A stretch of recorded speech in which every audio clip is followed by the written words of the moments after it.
प्यारे दोस्तों, अस्सलाम वालेकुम।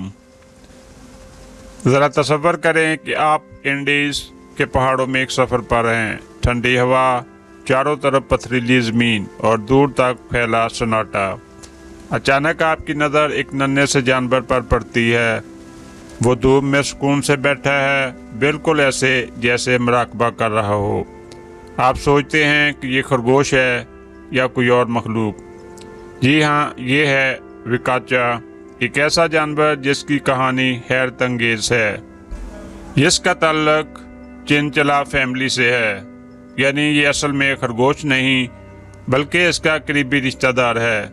मकामी लोग इसे लिविंग टेडी बियर भी कहते हैं, क्योंकि ये इतना नरम और मुलायम लगता है जैसे किसी ने खिलौना बना दिया हो। ये जानवर ज़्यादातर जनूबी अमेरिका के खुश्क पहाड़ी इलाकों में रहते हैं, ख़ास तौर पर बोलिविया, अर्जेंटीना, पेरू वगैरह में। इनकी सबसे पसंदीदा जगह है पहाड़ी ढलवाने, पथरीले कोने। यहाँ ये कॉलोनियों की शक्ल में रहते हैं। दिन का ज़्यादातर वक्त ये सूरज की रोशनी में बैठकर गुजारते हैं, जैसे अपनी बैटरियाँ रिचार्ज कर रहे हों। इनके कान लंबे और इनको दूर से आवाज़ें सुनने में मदद देते हैं। इनकी घनी मूछें अंधेरे में रास्ता पहचानने का काम देती हैं। इनकी दुम झाड़ू जैसी घनी होती है, जो बैलेंस के लिए इस्तेमाल होती है। वज़न ज़्यादा नहीं होता, बस 1.5 से 3 किलोग्राम तक होता है। लेकिन सबसे कमाल की चीज़ ये है कि इनका घना फरबा जिस्म, जो सर्द मौसम में इनके लिए कुदरती कंबल का काम करता है। इसकी खुराक की बात करें तो ये ज़्यादातर घास, बीज और पौधे खाना पसंद करते हैं। दिलचस्प बात यह है कि ये जानवर सुबह के वक्त सुस्त दिखाई देता है, लेकिन जैसे जैसे ही खाने का वक्त आता है अचानक चुस्त और तेज़ हो जाता है।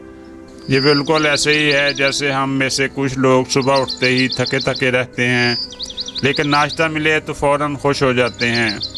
ये अकेला नहीं रहता, ये हमेशा कॉलोनियों की शक्ल में पाया जाता है, जिनमें दर्जनों विकाचल्स एक साथ रहते हैं।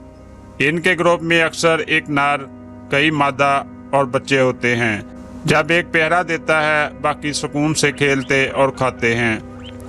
यूँ लगता है जैसे उन्होंने अपनी एक छोटी सी सोसाइटी बना रखी हो। दोस्तों, ये जानवर सिर्फ हरकत से नहीं बल्कि आवाज़ों से भी बात करते हैं। ये एक दूसरे को खतरे, खुशी या नाराज़गी के इशारे देते हैं। कभी इनकी आवाज़ परिंदे जैसी लगती है, कभी चूं चूं करती है।